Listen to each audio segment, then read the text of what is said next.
Olá, sejam muito bem-vindos ao programa Crer e Pensar, um programa que é voltado para fé e para ciência e todos os assuntos abordados sobre isso, né? E hoje nós temos, pessoal, um convidado especialíssimo. Vocês já tivemos um programa com ele há um tempo atrás, mas hoje nós temos o privilégio de recebê-lo pessoalmente. Hoje nós temos o professor e pastor Tassos Licurgo. É um imenso, enorme privilégio ter conosco, professor. Eu agradeço imensamente pelo convite, é uma alegria muito grande estar na presença desses dois grandes pensadores e crentes, né? Crer e pensar, né? Exato. Então, pessoas que creem, que pensam. Exato. E uma satisfação. Muito obrigado pelo convite, viu? É isso, eu nunca tive assim num podcast assim com decorações tão originais. Tão requintadas. Tão requintadas, não é? E cafés requintados também. Gente, eu sou Tassos Licurgo, professor, pastor. Falar um pouquinho do currículo dele. O professor Tassos Licurgo, ele é advogado, é professor titular do Departamento de Artes da Universidade Federal do Rio Grande do Norte. Ele atua tanto na graduação, atua na pós-graduação, programa de design, né? Coisa meio chique aí. Já lecionou em várias universidades, tem experiência no exterior, tem pós-graduação no exterior, podia colocar aqui algumas na Oral Roberts University, trabalhou ali na Universidade Regional do Cariri, muita coisa aqui. É fundador, é pastor do Ministério Defesa da Fé, no qual ele atua como pastor também. Muito importante. Durante o nosso governo anterior, do governo do presidente Bolsonaro, ele foi diretor do IFAM, Instituto Nacional do Patrimônio Artístico, Histórico e Artístico, né, Nacional. Ele obteve seu doutorado em Educação, em Lógica e Matemática, pela Universidade Federal do Rio Grande do Norte, fez mestrado em Artes, Filosofia Analítica, pela Universidade de Sussex, é isso mesmo, né?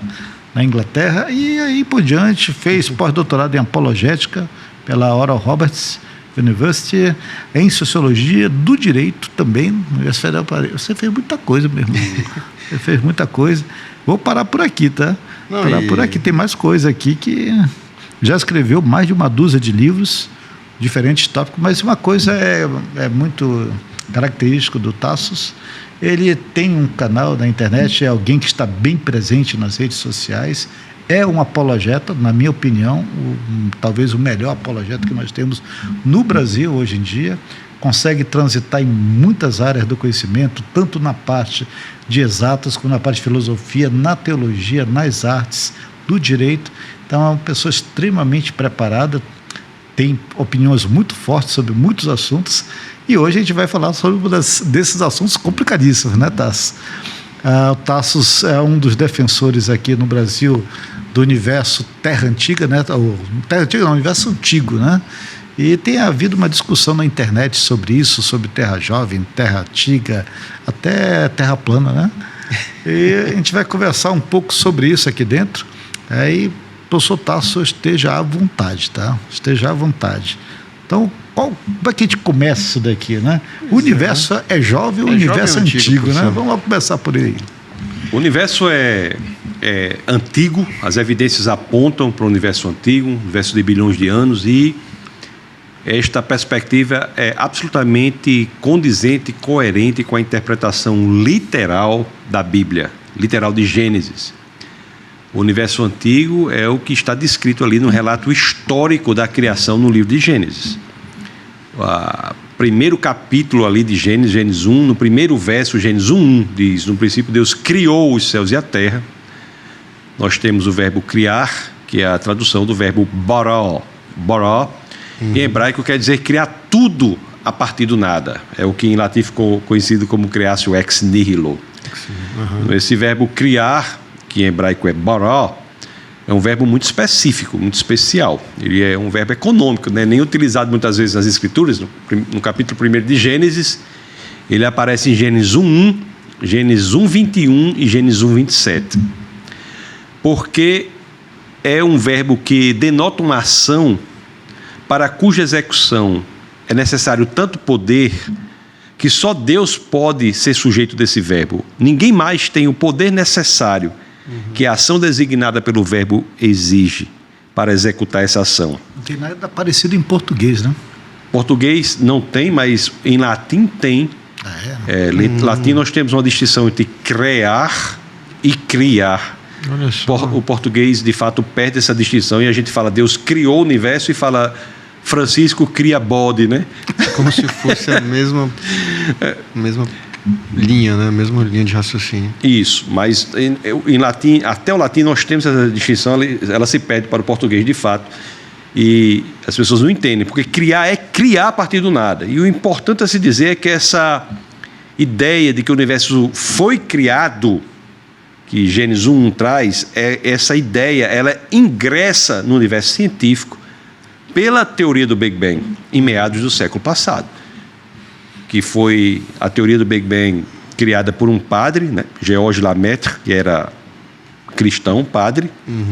Mas antes de entrar nisso daí, o que tinha antes de Lemaitre? Como é que o pessoal pensava o universo antes dele? Toda a produção literária antes de meados do século passado apontava para um universo sem início, que existia eterno, desde né? sempre. Os físicos chamam de estático, mas eu acho que seria mais adequado nós chamarmos de eterno para trás, para quem entende. Tecnicamente, estático é o melhor nome, mas é eterno para trás. É muito fácil nós imaginarmos a eternidade para frente, mas a ideia de que o universo era eterno para trás.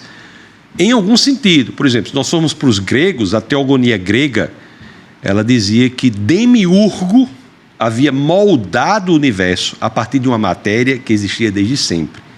E a grande coisa é, se o universo existe desde sempre, não há de se falar em criador daquilo que não foi criado.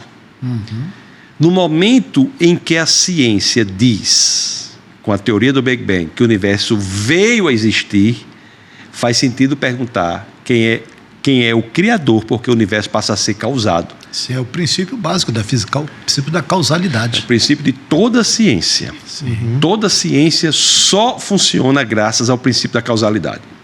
Nem mesmo os céticos mais radicais, a exemplo de David Hume, dizia que não haveria o princípio da causalidade. Agora, o princípio da causalidade ele não diz que tudo que existe tem uma causa. O princípio da causalidade ele diz que tudo que vem a existir tem uma causa. Há o que existe sem ser causado. E o exemplo disso é o próprio Deus. Então, o Big Bang é a rendição da ciência às escrituras. E é uma rendição contra a vontade do cientista. Pois é, aí começa com Lemaitre, né? Isso. Justamente. Lemaitre chega, já observando ali as imagens não, as primeiras observações de Edwin Hubble, né? E começa a ver aquela ideia do afastamento para o vermelho, e ele que vai pensar, né, um universo a partir de um ponto de expansão. Né? As observações pelo telescópio Hubble são evidências de que as galáxias estão se afastando e, portanto, estavam unidas em um ponto do passado, pelo efeito redshift, de mudança para o vermelho, que tem a ver com o comprimento de onda. Não é? Se quiserem aprofundar, a gente pode aprofundar sobre isso, mas há outras evidências também. Não é? Você tem a radiação de fundo, com Penzias e Wilson. Aliás, eles ganharam o Nobel de Física por isso. Lá no laboratório deles, que é o chamado Laboratório Bell, nos anos 60 ganharam o Nobel por isso. Sim. No Laboratório Bell, eles identificaram ruídos nas antenas. Isso. E foram identificar, inclusive até pediram para limpar as antenas desconfiadas do ruído. Esse é os pombos, né? Que era a interferência dos pombos. E no final, o ruído, entre aspas, tinha o mesmo padrão esperado para a radiação proveniente da origem do cosmos. Nós temos as galáxias semente. A própria segunda lei termodinâmica diz que as coisas tendem naturalmente a um processo de maior desorganização. E, portanto, se elas tivessem tido tempo suficiente para se desorganizarem totalmente, nós não mais veríamos esse processo de desorganização. Como nós vemos ainda o processo de organização, isso prova que elas não tiveram tempo o suficiente para se desorganizarem totalmente. Se o universo fosse eterno para trás, a eternidade é mais do que um tempo suficiente. Como nós ainda vemos esse processo de organização, é uma prova de que há um início. Um começo. E muitas outras, a teoria da relatividade. Né? Einstein, quando cria a teoria da relatividade, ele olha para a teoria da relatividade, e a teoria da relatividade dá um modelo de universo com início. E Einstein, o cientista, não aceita, porque é um problema você lidar com o universo com o início, porque você tem que lidar com a causa. Sim. Aí Einstein diz, rapaz, como é que eu vou fazer? Aí ele coloca uma constante na teoria, para a teoria... Põe uma constante lá, né? Põe uma constante lá. Põe uma constante, coloca a constante na teoria para a teoria passar a dar um modelo de universo sem início, eterno. Só que quando ele coloca a constante, e eu acho isso uma coisa muito bonita na história da ciência, isso gera uma divisão por zero, o que todos sabemos que não pode, e pelo fato da matemática não aceitar esse movimento de Einstein, a matemática força o cientista a tirar a constante, e a relatividade passa a prever, funcionar no modelo de universo com o início. Sim. Então, é a ciência, a matemática contra o cientista. Nunca foi vontade do cientista a defesa do Big Bang. O Big Bang não é um modelo naturalista, é um modelo que prevê a ideia de que há uma causa porque o universo foi causado. Inclusive, traz muitas informações sobre essa causa, não é? Se a teoria do Big Bang diz que a matéria, o espaço e o tempo foram criados juntamente com o universo. Se a matéria, o espaço e o tempo foram criados juntamente com o universo, é porque a causa do universo ela não pode ser material, porque se material fosse, a matéria não teria sido criada, ela já existia. Então a causa é imaterial. E um sinônimo de imaterial é espiritual. A teoria do Big Bang diz que o espaço foi criado juntamente com o universo. Então a causa do universo não pode ser espacial, porque o espaço veio existir ali, não existia antes. Então a causa do universo tem que ser necessariamente não espacial. Há uma não localidade aí, né? O sinônimo de não espacial é infinito. O tempo foi criado juntamente com o universo. Então, a teoria da relatividade e a teoria do Big Bang diz que a causa criadora do tempo tem que ser necessariamente atemporal. Ela ingressa no tempo. Também podemos concluir que ela é extremamente poderosa, porque criar tudo a partir do nada não é fácil. A maneira como o universo é organizado é tão específica, né? Há 122 características que são milimetricamente sintonizadas para que a vida seja possível. E finamente mesmo ajustadas. Ajustados, A probabilidade, né? Quem fez esse cálculo num artigo lá foi Hugh Ross. A probabilidade dessas 122 características serem milimetricamente, minimamente sintonizadas, milimetricamente, especificamente sintonizadas para que a vida fosse possível, é de 1 chance em 10 a 138. Nós sabemos lá, né, pela matemática, tem um princípio que... Borel, que tem gente que não gosta desse nome, mas gostando ou não do nome, o princípio diz que 1 chance em 10 elevado a 50 é impossível, probabilidade zero. Muito menos que isso, né, professor? O princípio de Borel ele é um pouquinho mais específico do que isso. Na verdade, esse 10 elevado a 50 é o que a gente depreende de Borel, mas a ideia de Borel é muito mais específica. Ele vai dizer assim que 2 eventos minimamente possíveis, se eles forem ordenados, eles vão gerar uma impossibilidade menor. Então, o que ele vai dizer assim, uma sequência de eventos minimamente possíveis são maximamente possíveis. Então, se você pega uma constante que já é difícil estar com aquele ajuste, outra constante, quando você soma essas impossibilidades ou essas baixíssimas possibilidades, dá uma coisa impossível. Então, quando você pega isso aí para 3, 4 eventos, isso aí já chega nesse limite. Só que nós estamos falando de 122. Pois é, ele já chega nesse limite muito rápido. Estou falando de 2, 3 eventos. Mas o que se entende pelo princípio de Borel, sem entrar na discussão se é especificamente que Borel construiu ou não, é que 1 chance em 10 a 50 é impossível.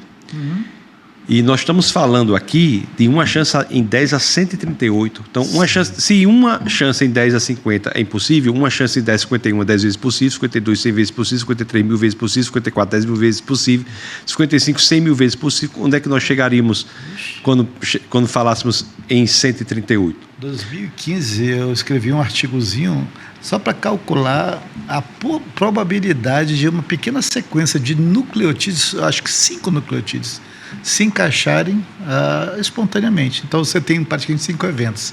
Já dava 10 elevado a 130. Então. Ou seja, 1 sobre 10 elevado a 130 já era impossível. Estou falando de 5. Imagina o universo. Então, essa causa, além de não espacial, portanto infinita, imaterial, portanto espiritual, atemporal, portanto residir fora do tempo, extremamente poderosa, porque criou tudo a partir do nada, também é extremamente inteligente, porque organizou o universo dessa forma para que a vida fosse possível. E assim sucessivamente, nós temos unicamente com o Big Bang a rendição da ciência e teologia. E o Big Bang, a teoria do Big Bang, ela é aceita pela maioria dos cristãos, pesquisadores, maioria, os grandes nomes intelectuais da ciência no cristianismo defendem o Big Bang dessa forma. E também nós temos a perspectiva de que a criação em eras é muito antiga. Agostinho defendia a criação em eras. Mas vamos deixar essa de era mais para frente. É interessante, outra discussão. A gente tem um bloco só para isso daí. Sim. Mas uma coisa aqui, professor Tassos, então, essa causa super inteligente, super poderosa, eterna, infinita, não local, imaterial, para nós só aponta para um ser possível, né? Isso. Só aponta para um ser. Por que não vários seres? Já se fez essa pergunta? Boa. Essa é boa. Por que o politeísmo não é possível? Porque uma coisa, para se distinguir de outra, tem que ter limitações que a outra não tem. Como a causa é infinita, ela só pode ser uma. A diferenciação no politeísmo se dá porque os deuses politeístas têm limitações. A limitação de um que o outro não tem. E assim se diferenciam. Como nós estamos falando de uma causa infinita, necessariamente a perspectiva teológica é monoteísta. É claro que pode ser do judaísmo, do cristianismo, do islamismo. Agora, por que é o Deus cristão, o Deus de Abraão, Isaac e Jacó, revelado plenamente na pessoa de Jesus Cristo? Pela confiabilidade das Escrituras.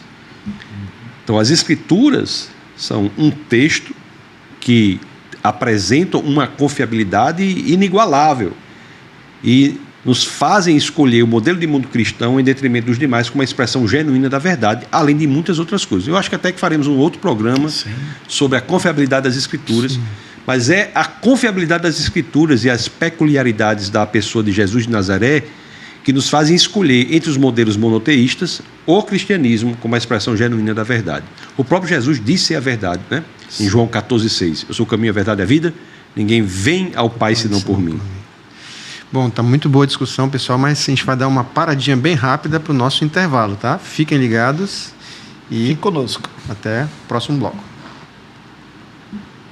Olá, estamos aqui de volta ao nosso programa Crer e Pensar, hoje com o professor, pastor, doutor Tassos Licurgo, e estamos falando hoje sobre Big Bang.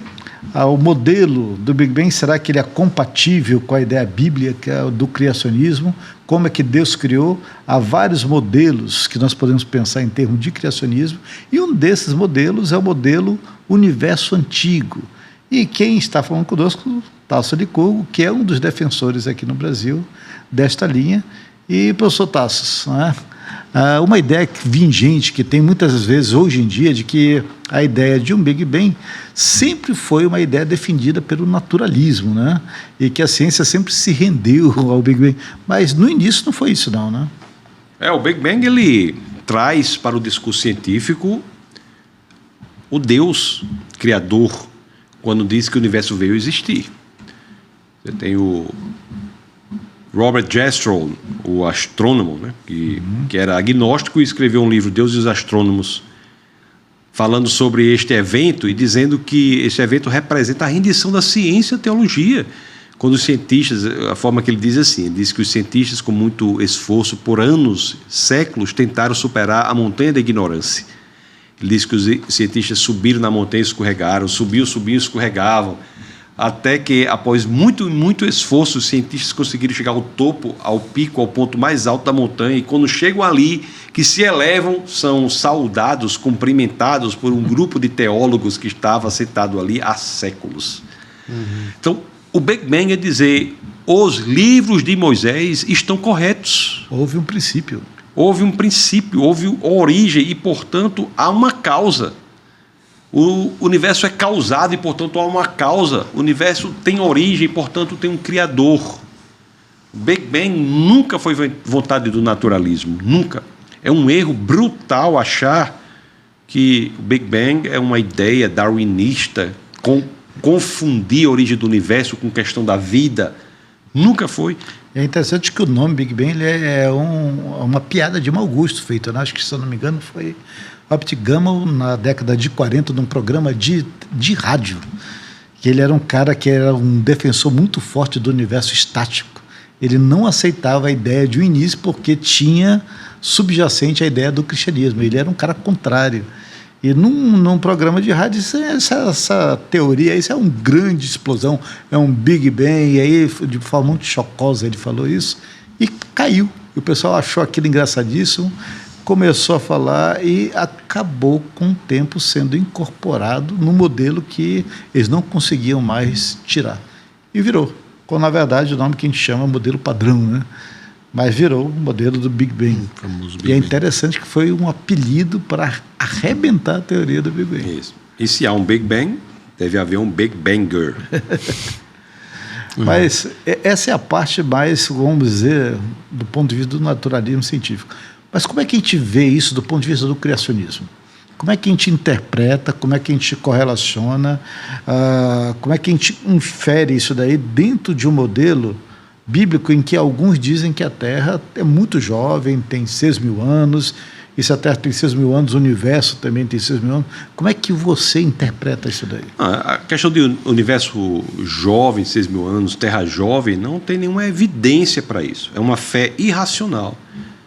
Deus pode ter criado o universo há 1 minuto? Pode. Há 5 minutos? Pode. Há 15 minutos? Pode. Deus pode ter criado tudo há 10 segundos e colocou em nossa cabeça a ideia, a memória de que havia um passado. Mas o problema é que não há evidências para isso. Evidências para isso. As evidências apontam para um universo de bilhões de anos. E a Bíblia diz, o apóstolo Paulo diz na carta aos Romanos, que capítulo 1, no verso 20, diz que pelas coisas criadas Deus se revela também a nós. Então as evidências que temos da natureza é do universo antigo e é absolutamente condizente com a descrição bíblica. Gênesis 1 diz, no princípio Deus criou os céus e a terra. Né? Você tem princípio, né? Tempo, céus e espaço, terra, matéria. Céus e terra também é a forma em hebraico de dizer o universo e tudo que existe. E criar, a tradução de hebraico bara, que é criar a partir do nada. No princípio Deus criou os céus e a terra, mas a terra estava sem forma e vazia. Cria-se tudo o que existe em um só ponto de singularidade. E então o Espírito de Deus passa a se mover sobre o movimento que fala das águas. E Deus diz, em Gênesis 1:3, haja luz e houve luz. Então nós temos aí a grande expansão de luz e de energia no Big Bang. E então as Escrituras passam a mostrar que Deus passa a moldar o universo. O verbo em hebraico para moldar é assá, não é mais borá. Assá é o que o oleiro faz com barro, passa a moldar o universo. Aí você diz, mas por que Deus escolheu essa metodologia? Deus poderia ter escolhido qualquer outra metodologia, mas se você me perguntar, ele escolheu isso como um recurso pedagógico para nos ensinar sobre o que ele faz em nossa vida. Então há uma correlação muito importante entre a forma como Deus cria o universo e a forma como Deus age na nossa vida, na recriação do nosso espírito. Jesus é luz, haja luz, Jesus entra em nossa vida, somos recriados, mas a partir daí o trabalho de Deus não se esgota, ele passa a nos moldar, trabalhar em nós, como o oleiro trabalha no barro, num processo semelhante ao que ele fez no universo com o verbo assar, para que sejamos levados num processo específico chamado santificação. Deixa eu só entender um pouquinho. Então você está basicamente comparando a antiga criação com a nova, né? Há um ponto é instantâneo em algum momento e há uma progressão. Você está comparando isso com o novo nascimento, que é um ato também, e depois o moldar da santidade. É isso que você está falando? A natureza nos ensina sobre quem Deus é. Está em Romanos 1:20. E a forma de criação do universo escolhida por Deus, a metodologia que ele escolheu é para nos ensinar sobre o que ele faz conosco na recriação, num ponto instantâneo de vivificação do nosso espírito, que não se esgota aí, e Deus passa, assim como fez com o universo, a moldar o universo. A escolha de Deus pela metodologia em eras não é porque Deus precisava fazer isso, como infantilmente alguns dizem. Deus não precisava de eras. Deus não precisava de bilhões de anos. Como Deus não precisava de 6 dias. Deus não precisa de 6 minutos. Deus não precisa de 6 segundos, 6 milésimos de segundos. Deus não precisa.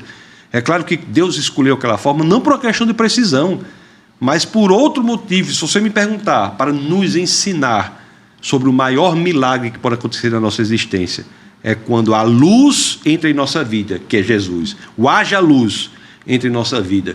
E a partir daí Deus passa a nos moldar no processo de santificação, assim como Ele passa a moldar o universo na execução do verbo assar. Não mais o verbo borá, mas o verbo assar.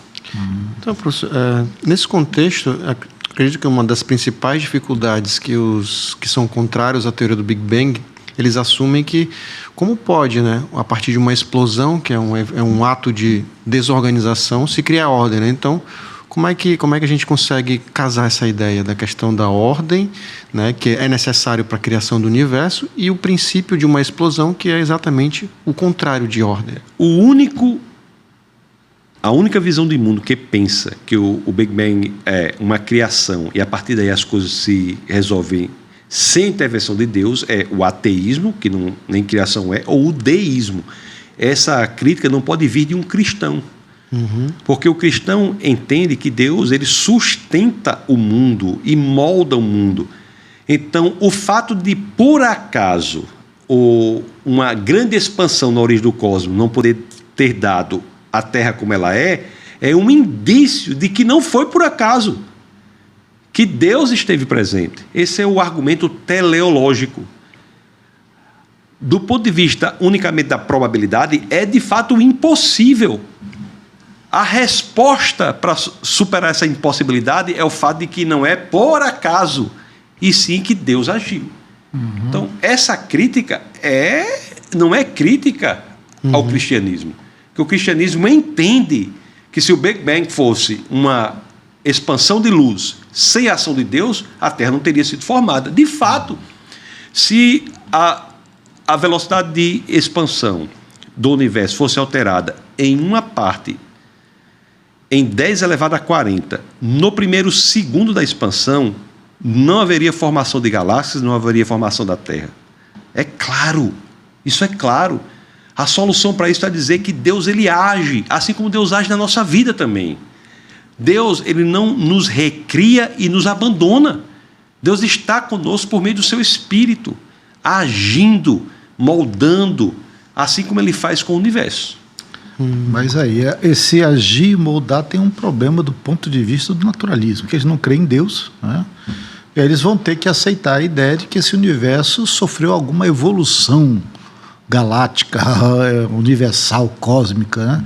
E eles vão dizer isso daí, as coisas se ordenaram por si mesmas. E esse é o problema para nós, na pergunta da termodinâmica. Como é que você entende isso daí? Não. Do ponto de vista naturalista, é uma fé que eles têm, só que é uma fé irracional. A fé de que as coisas ultrapassaram os limites probabilísticos, sem ter Deus as moldando. Isso não é possível do ponto de vista da probabilidade. O cristão ele entende que é possível porque não é por acaso. Houve Deus que moldou as variáveis do universo para que a vida fosse possível, nós tivéssemos um planeta como a Terra em que é possível se viver. A crítica que diz que o Big Bang não aconteceu porque uma grande expansão não formaria a Terra, essa é uma crítica não contra o cristão, é contra o naturalista ou o deísta. O cristão não defende o Big Bang dizendo que Deus abandonou o universo. O cristão defende o Big Bang dizendo que Deus criou o universo e a partir daí, pelo verbo assar, passou a moldar o universo para que ele fosse habitável, para que tivesse um planeta como a Terra em que a vida fosse possível. Então essa crítica não afeta nem de perto a origem do conceito da teoria do Big Bang, que foi feita por um padre. O padre não achou que o universo estava solto, sem uma... Agora deixa eu fazer uma pergunta aqui um pouco mais complicada, né? E essa talvez seja uma dúvida que muita gente tenha. Ok, Deus moldou o universo, nós podemos entender isso perfeitamente. Agora, ele moldou segundo os ditames do modelo padrão ou não? Esse é o acho grande que esse problema. é o ponto crucial. Como é que você entende isso daí? O modelo padrão, os princípios, ou se você assim prefere, a base filosófica na qual o modelo se sustenta são absolutamente bíblicas. Mas todo modelo ele se adequa às novas evidências.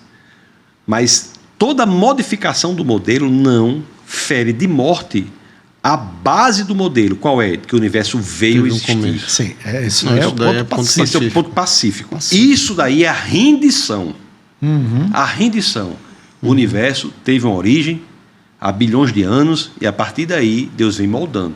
Agora, há adequações. O James Webb, por exemplo, que nem de perto diz que o Big Bang não existiu. James Webb faz com que os primeiros 500 milhões de anos da evolução estelar sejam adaptados, sejam revistos, sejam aprimorados, o que é natural em qualquer teoria científica. É uma situação em que você tem de analisar o modelo para adequar as novas evidências. Não se abandona o modelo com novas evidências, a não ser que haja uma ruptura radical paradigmática. O livro mais citado do século XX foi A Estrutura das Revoluções Científicas, de Thomas Kuhn. Livro mais citado, que mostra exatamente como é que se dá um abandono paradigmático na ciência, e este caso nem de perto é um abandono. Não há um só cosmólogo, um só astrofísico com artigo publicado na área que diga, que esteja defendendo na seara científica que o James Webb está abalando a teoria do Big Bang. Não existe no mundo ninguém dizendo isso. Na verdade, para mim, as imagens de James Webb, que mostra para mim, é uma coisa mais impressionante.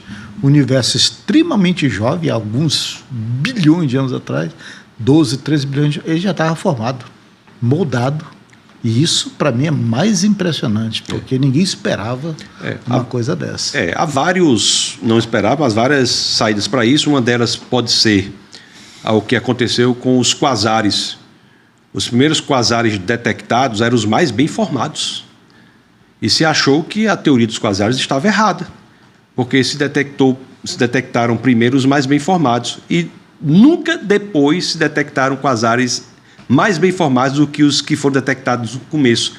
Pelo simples fato de que não é que todos os quasares fossem bem formados no início, mas é que os mais bem formados eram que se mostravam, eram mais visíveis nas primeiras observações. Pode ser que seja isso. Pode ser que o universo seja ainda mais antigo do que se prevê. Pode ser que a evolução estrelar seja diferente. Assim, nós temos que ser levados para onde as evidências ocorrem. Se eu vir, por exemplo, a fotografia de uma pessoa, a pessoa diz, olha, aquele menino tem 2 anos. Eu vejo a fotografia de um rapaz barbado com 1,80 m. Eu não vou dizer ele foi criado com 16 anos, porque ele parece ter 18. Não. Eu vou investigar. A ideia de que tem 2 anos pode ser que esteja errada, pode ser que a fotografia tenha sofrido alguma coisa. Então, a ciência é assim. Essa parte do universo criado velho, eu vou deixar para outro bloco, mas aqui que eu quero terminar ainda essa parte aqui, professor Tassos, porque é um assunto que está aí na mídia agora, né? Principalmente porque nós temos algumas pessoas defendendo como uma visão única do universo, o universo jovem.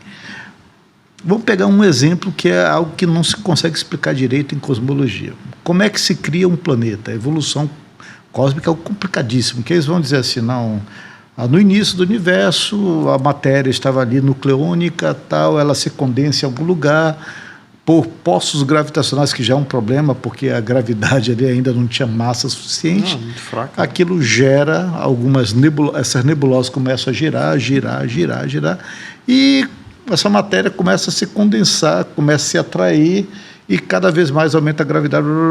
Aí, de repente, nascem estrelas, halos de criação dessas estrelas também girando, geram planetas. E essa é a ideia, basicamente, de evolução, né, estelar, planetária. O problema é que aí você está pegando algo em desordem, num sistema caótico, e gerando uma ordem absurda. E isso é um problema dentro das leis básicas da física. Isso para ti seria o moldar, ou você está pensando em moldar de uma outra maneira?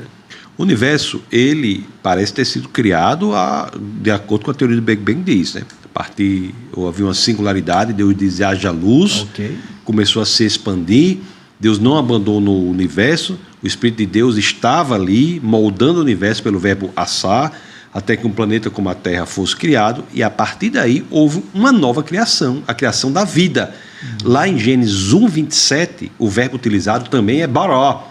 Quando Deus cria a sua imagem e semelhança, o homem e a mulher, é bará. Então, não é necessário você falar de uma evolução no sentido de gerar vida, porque a vida é criada por uma ação extraordinária de Deus, uma nova criação. O verbo bará está em 1:27. O verbo bará no capítulo 1 só aparece em 1:21 e 1:27. Gente, tá muito bom o negócio aqui.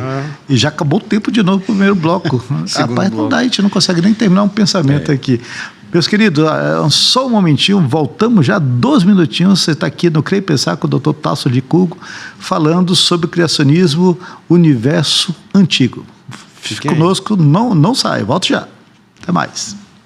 Bem-vindos de volta ao programa Crer e Pensar. Estamos aqui numa discussão bastante acalorada, bastante proveitosa, e estamos falando sobre algumas implicações do Big Bang, né? E aqui nós tivemos uma discussão, né, sobre como nós podemos acrescentar a questão da entropia, né, no processo do Big Bang, né? Sim.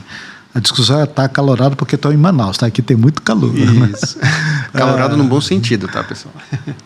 Mas, professor Tasso, uma coisa que é uma pedra de tropeço que a gente fala, o pessoal da Terra Jovem, os terrajovistas, é que eles vão dizer assim, olha, a segunda lei ela é um empecilho para uma expansão ou para um universo antigo, né?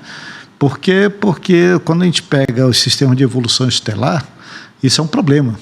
Porque sistema de evolução estelar, eles vão dizer que há uma ordem a partir de uma situação de completa desordem. Eles vão falar ali da condensação de gases, de estrelas, e está no vácuo. Nós sabemos que no vácuo gases eles não se concentram, mesmo que tenha um ponto de singularidade gravitacional que não teria. Eles se dispersam. Né? Como é que você pode entender isso do ponto de vista termodinâmico? Tem uma saída para isso? Nós mantemos esta dificuldade, de fato. Não é? Não haveria como, por acaso, naturalmente, da perspectiva do naturalismo, obter-se ordem no sistema entrópico. Não há como obter. Qual é a saída para isso? Deus não abandonou o universo. Deus está moldando o universo. Então, mas ele quebrou a segunda lei? Não, a segunda lei se mantém, mas é resolvida porque nós temos um agente externo. A adição de trabalho, né? Com o trabalho, doando energia e agindo na produção de ordem. É como esta mesa aqui, por exemplo, que o sistema é um sistema, o mundo tem a segunda lei termodinâmica, essa mesa está assim, não está? Então aqui, a segunda lei não vai ser quebrada, mas eu vou criar ordem aqui, ó. Eu estou criando ordem aqui, entendeu? Eu criei uma ordem aqui, ó. Eu criei ordem, e o fato da criação da ordem que eu criei nesse sistema, mini sistema aqui, não feriu de morte a segunda lei termodinâmica. E não feriu de morte por quê? Porque eu sou um agente externo que, pelo trabalho, produzi ordem em um universo em que há a predominância da segunda lei termodinâmica da entropia. Então, a crítica que se faz ao dizer que o universo não poderia ser formado com o Big Bang é uma crítica que tira da equação Deus. Se Deus está na equação, é possível, porque é um agente externo que age moldando o universo. E é exatamente isso que a Bíblia diz. A Bíblia diz que Deus está moldando o universo pelo verbo assar. As Escrituras nos ensinam isso, que Deus não abandona o universo, que Ele passa a moldar o universo. Na primeira era, né, no primeiro Yom, que é também literalmente traduzido por era, você tem a criação dos espaços, a criação, você tem 1, 2 e 3, as 3 eras, a criação dos espaços, Deus moldando as coisas, formando as coisas, pelo verbo assar. Então, por isso que se mantém, não se afasta a incidência da segunda lei termodinâmica, mas ela é totalmente compatível com o relato bíblico, porque nós dizemos que Deus está presente produzindo ordem, quando naturalmente o que seria decorrente da ação natural seria desordem. Só há ordem por conta de Deus. E Deus não abandona o universo. É interessante, né? Porque em termodinâmica a gente vê isso aí. O princípio organizador de um sistema entrópico é sempre o trabalho, e o trabalho ele é sempre um sistema a partir de um meio. Pode ser uma máquina térmica. De um agente externo. E essa máquina tem um propósito. Isso. E interessante, nós não temos máquinas térmicas e físicas sem propósito.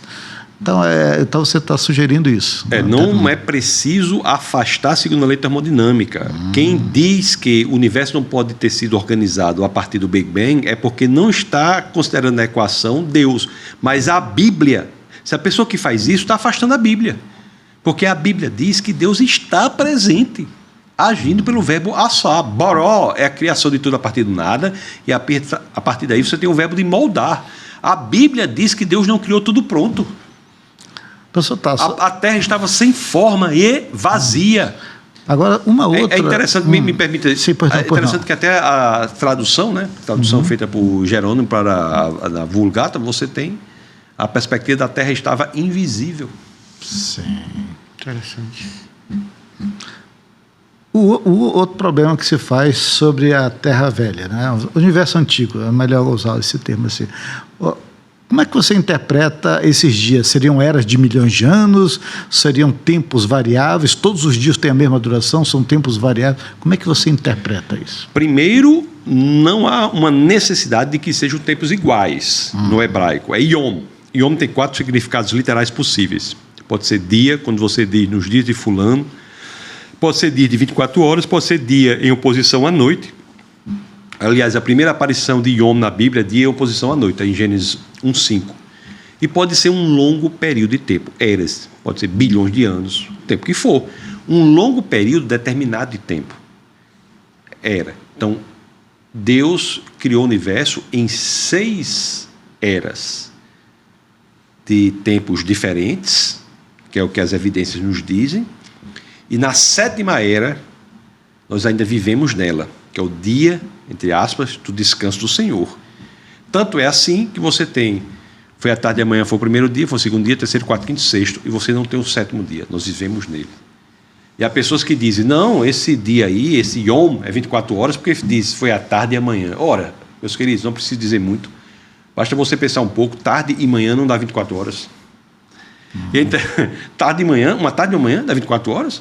Dá 12. Né? E se você for para o hebraico, foi o entardecer e o amanhecer. Foi onde tudo estava escuro e passou a ficar ordenado, claro.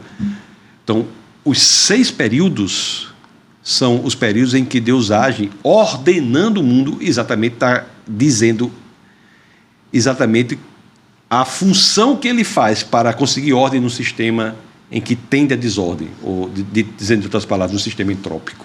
O que você então está falando nesse ponto bate com o pessoal da Terra Jovem no sentido que Deus mudou, Deus criou e Deus colocou função para as coisas e ajustou todas elas. É o que a Bíblia diz.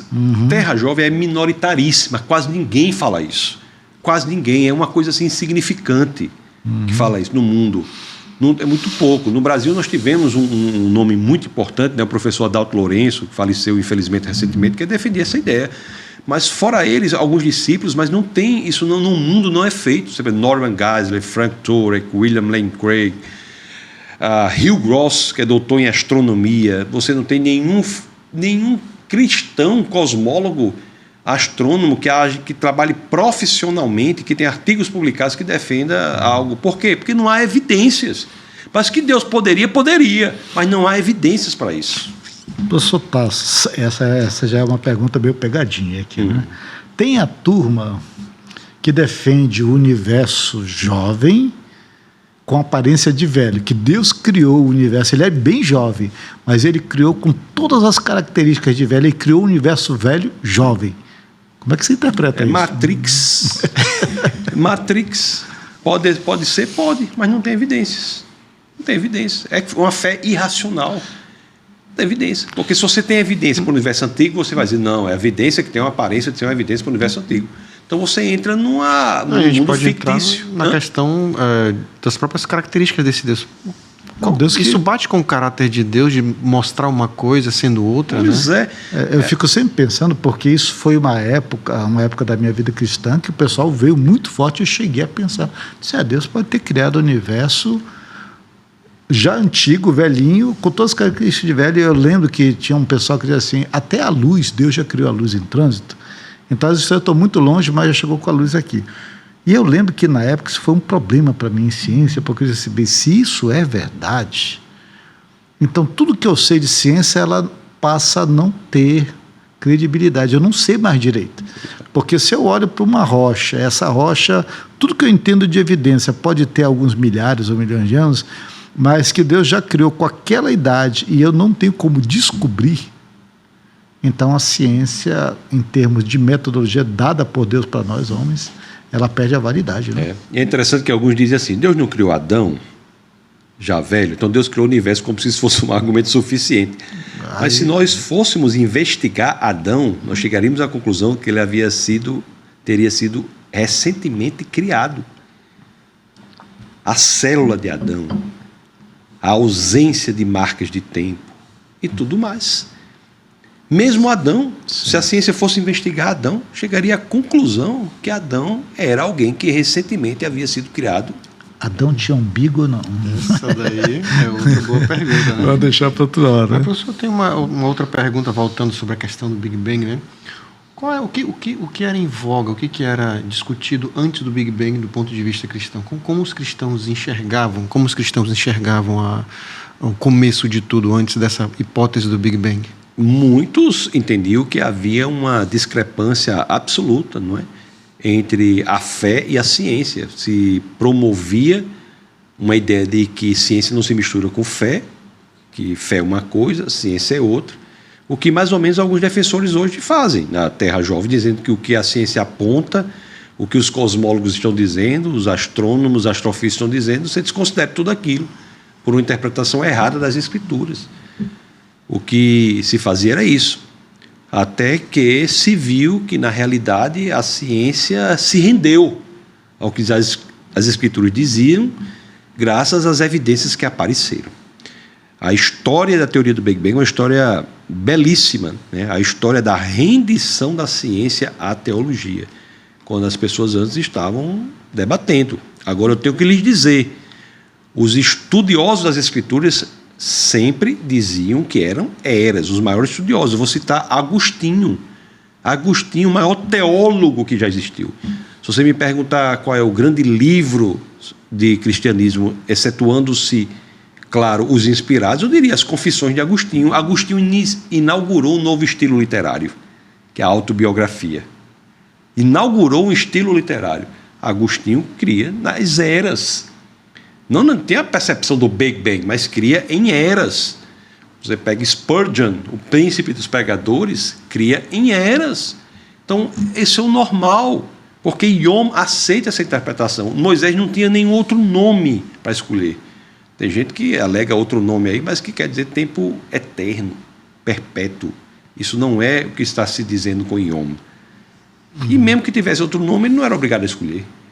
Se há sinônima com outro nome, ele escolhe o que ele quiser, o que Deus inspirou, mesmo que houvesse que não há.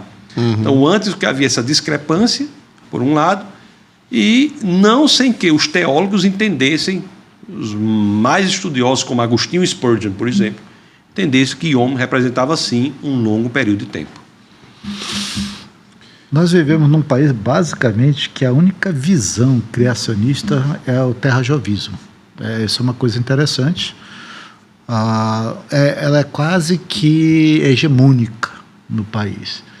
E a impressão que dá é que qualquer um que saia dessa visão, alguns dizem assim que nem crente é. Isso é um problema. Não deveria haver um debate saudável nas igrejas, porque aqui é importante a gente frisar, viu, professor? Muitos olham para as Escrituras e acabam dizendo assim, quem não crê desse jeito não é cristão. Né? E é isso eu tenho que lhe perguntar, né?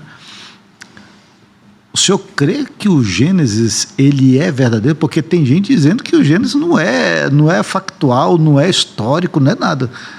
E eu gosto que o senhor tirasse essa dúvida para o nosso telespectador, né? Porque tem gente assim, não, o professor Tasso Licurgo, Terra Antiga, ele nem crê no Gênesis. Como é que você vê isso daí?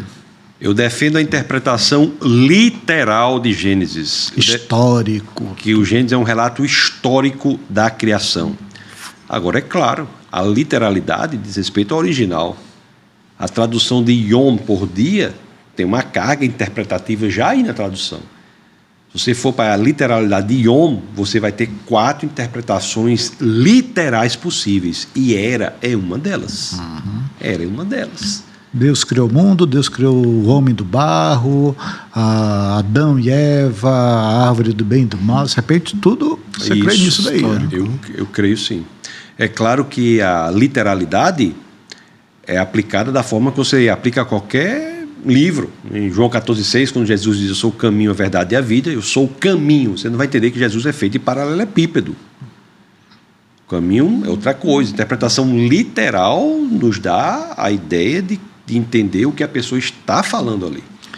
Deixa eu insistir de novo, professor. Estou falando isso porque houve uma discussão com o senhor e um outro pesquisador, irmão nosso, muito querido, e eu vi gente na internet dizendo assim: Tassos é um homem que nem crê em Adão e Eva, ele acha que não é verdadeiro, que não é histórico.